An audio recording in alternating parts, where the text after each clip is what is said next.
Welcome to the Making of a Nation, American History in VOA Special English. A new leader stood before the American people on March 4th, 1913. He was Woodrow Wilson, the 28th President of the United States. Wilson belonged to the Democratic Party.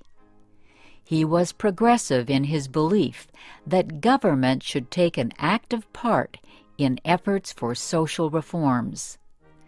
This week in our series, Kay Gallant and Harry Monroe begin the story of Wilson's presidency.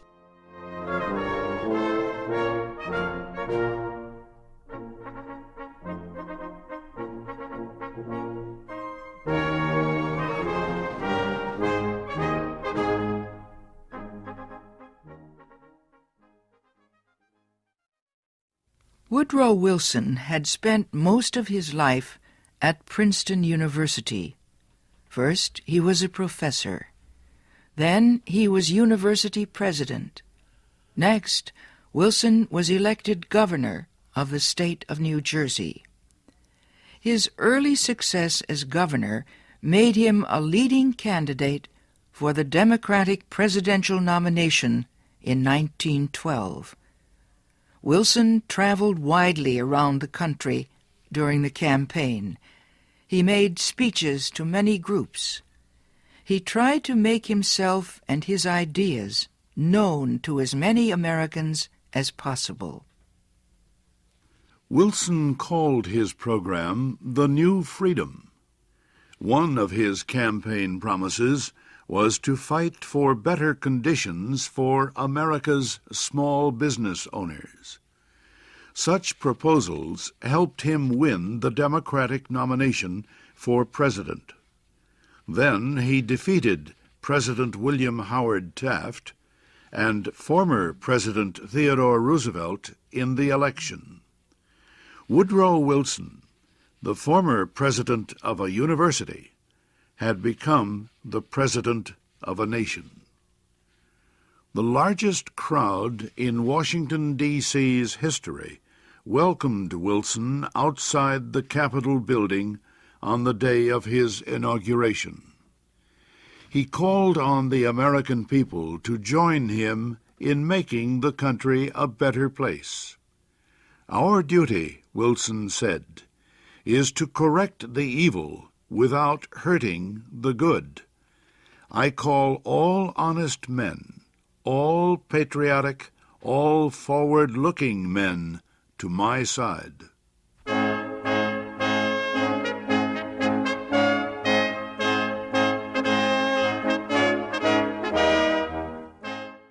Wilson wasted no time.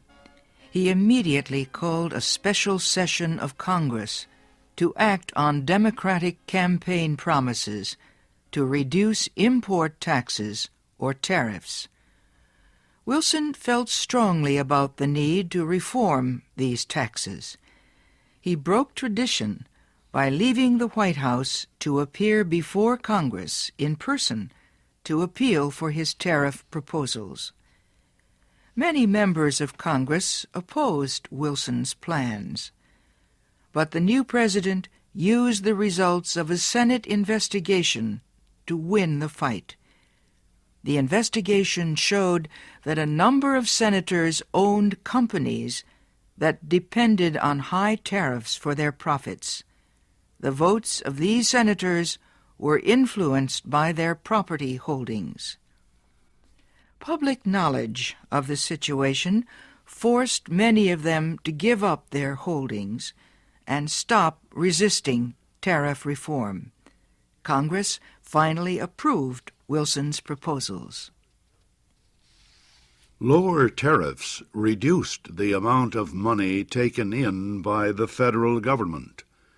So the Senate also approved a tax on income or earnings. A constitutional amendment had been passed earlier to permit such a tax. President Wilson and the Democratic Party were pleased with the new tariff and income tax bills. But they were far from finished.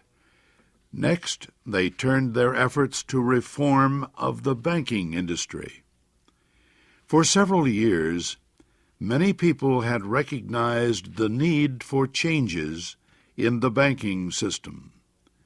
The old system of uncontrolled private banks had developed years earlier, before the United States became a major industrial nation.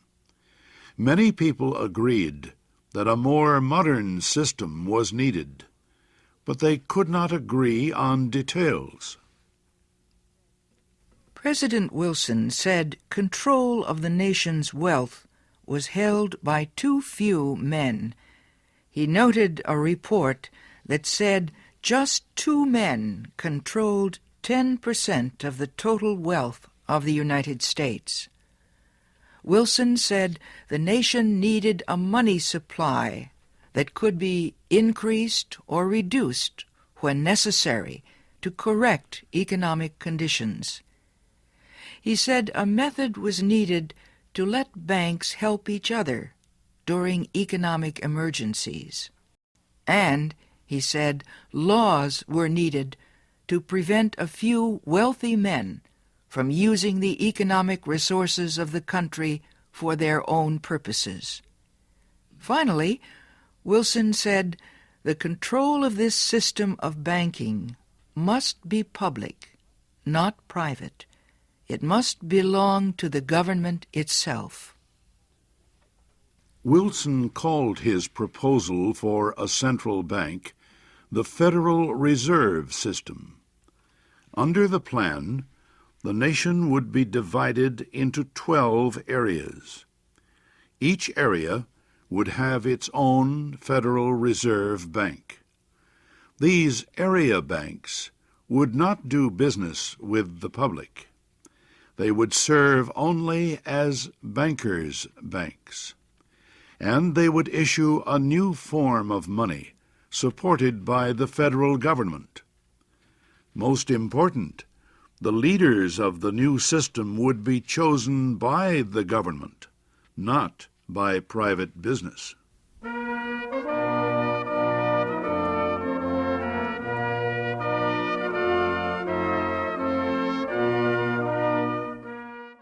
Bankers, business leaders, and their representatives in Congress sharply criticized President Wilson's proposals. They said government control of the banking system was socialism, not capitalism. But Wilson refused to change his proposals, and he helped to lead the fight to make them law. Finally, Congress agreed. It did not take long for bankers to discover that the new system was much better than the old one.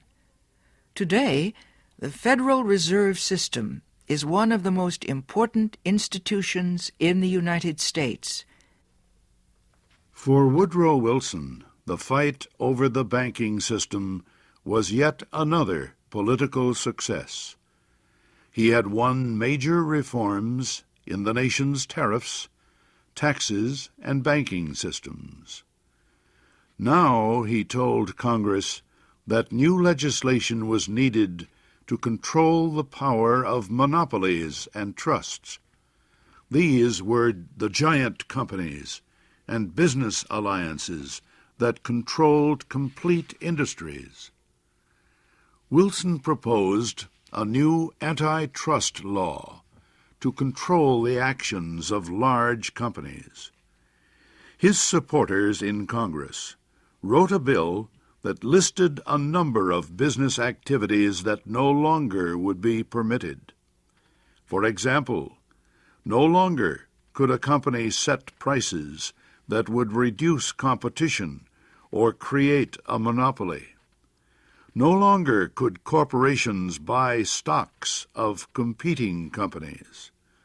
No longer could they demand that a store refuse to sell competing products. The new bill also protected labor unions from being charged with antitrust violations. It gave unions more power to organize and protect workers. At President Wilson's request, Congress also prepared a law that set up a government agency called the Federal Trade Commission. The commission was given the job of investigating wrongdoing in business. It had the power to force companies to obey the new antitrust laws and other rules. Both the antitrust law and the Federal Trade Commission help protect small business owners from the power of business giants. Once again, the proposals caused fierce debate, but once again, Congress finally voted to give Wilson most of what he wanted.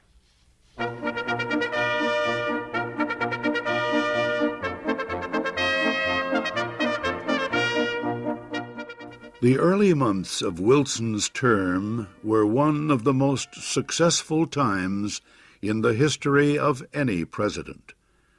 The new president had won the election by promising major reforms in the economic life of the country, and he had kept that promise.